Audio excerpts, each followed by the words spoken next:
YCP హయాం నాటి మద్యం రవాణా కుంభకోణం కేసులో ఈడీ దూకుడు పెంచింది. ఈ కేసులో మాజీ మంత్రి కారుమూరి వెంకట నాగేశ్వరరావు కుమారుడైన వైసీపీ నేత కారుమూరి సునీల్ కుమార్ ను అరెస్టు చేసింది. Prevention of money laundering act కింద ఈ అరెస్టు జరిగింది. ఈ కుంభకోణంలో ఇప్పటి వరకు ఈడీ అధికారికంగా ముగ్గురిని అరెస్టు చేసింది. మద్యం రవాణా సబ్ కాంట్రాక్టులు దక్కించుకుని సిండికేట్ నిధులను మళ్లించడంలో కారుమూరి సునీల్ మీడియేటర్గా వ్యవహరించారన్నది ఆయనపై ఉన్న అభియోగం. కారుమూరు నాగేశ్వరరావు కూడా విచారణకు రావాలని నోటీసులు ఇచ్చింది. తండ్రి కుమారుల పాత్రకు సంబంధించిన మరింత సమాచారం, ఈడీ విచారణకు సంబంధించిన వివరాలను మా ప్రతినిధి శ్రీనివాస్ హైదరాబాద్ నుంచి గ్రౌండ్ రిపోర్ట్ ద్వారా అందిస్తారు.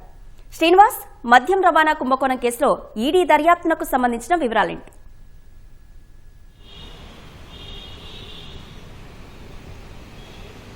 ఆంధ్రప్రదేశ్ ప్రధానంగా మద్యం రవాణా కుంభకోణం కేసులో ఈడీ అధికారులు విచారణ వేగవంతం చేశారు. అయితే తాజాగా మాజీ మంత్రి కారుమూరి వెంకట నాగేశ్వరరావు కుమారుడు కారుమూరి సునీల్ కుమార్ను అధికారులు ఈ ఉదయం అరెస్ట్ చేశారు. మరి కాసేపట్లో అన్ని ఈడీ కోర్టులోని న్యాయమూర్తి ఎదుట హాజరుపరచనున్నారు. హాజరుపరిచిన తర్వాత ఆయనను వైద్య పరీక్షలు పూర్తి అయిన తర్వాత కూడా కోర్టుకు తీసుకొచ్చారు. అక్కడ ఆయనను హాజరుపరిచిన తర్వాత జ్యుడిషియల్ రిమాండ్కి తరలించే అవకాశం ఉంది. ప్రధానంగా వీరు ప్రభుత్వ ఆదాయానికి అంటే ఏదైతే మద్యం రవాణాకు సంబంధించి ప్రభుత్వ ఆదాయానికి గండి కొట్టినట్టు ఈడీ అభియోగాలు మోపింది. ఇందుకు సంబంధించి ఈ నెల 11వ తేదీన హైదరాబాద్లోని 5 ప్రాంతాల్లో ఈడీ అధికారులు సోదాలు నిర్వహించారు. ఈ సోదాల్లో కారుమూరి నివాసం నుంచి దాదాపు 90 లక్షలకు పైగా విలువైన ఖరీదైన వాచీలతో పాటుగా ఆస్తి పత్రాలు, అదేవిధంగా ముఖ్యమైన దస్త్రాలను కూడా ఈడీ అధికారులు స్వాధీనం చేసుకున్నారు. అయితే ఇందుకు సంబంధించే కారుమూరి సునీల్ను ఈడీ అధికారులు ఈ ఉదయం అరెస్ట్ చేశారు.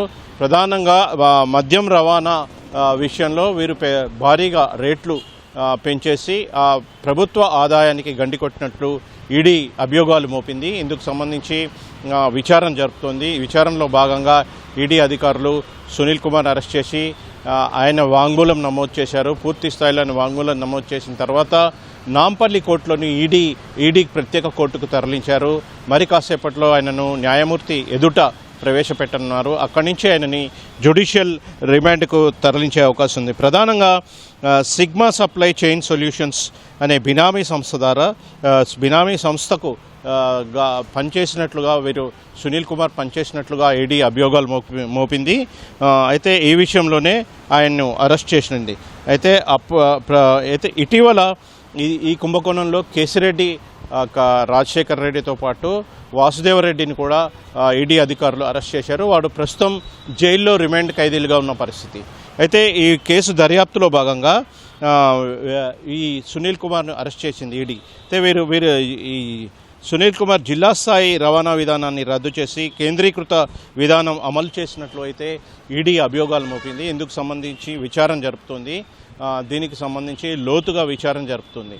అయితే ఈ కేసులో మరికొంతమందిని కూడా ఈడీ అధికారులు అరెస్ట్ చేసే అవకాశం ఉన్నట్లు తెలుస్తోంది. అయితే ప్రస్తుతం అయితే సునీల్ కుమార్ను జ్యుడిషియల్ రిమాండ్ నిమిత్తం నాంపల్లి కోర్టుకు తరలించారు. అక్కడి నుంచి ఆయనను కోర్టు న్యాయమూర్తి ఎదుట హాజరుపరిచిన తర్వాత అక్కడి నుంచి రిమాండ్కు తరలించే అవకాశం ఉంది. ఈ కేసులో మరింత మందిని కూడా అరెస్ట్ చేసే అవకాశం ఉంది. మరోవైపు సునీల్ కుమార్ను తమ కస్టడీలోకి తీసుకొని ఈడీ అధికారులు విచారించాలని భావిస్తున్నారు.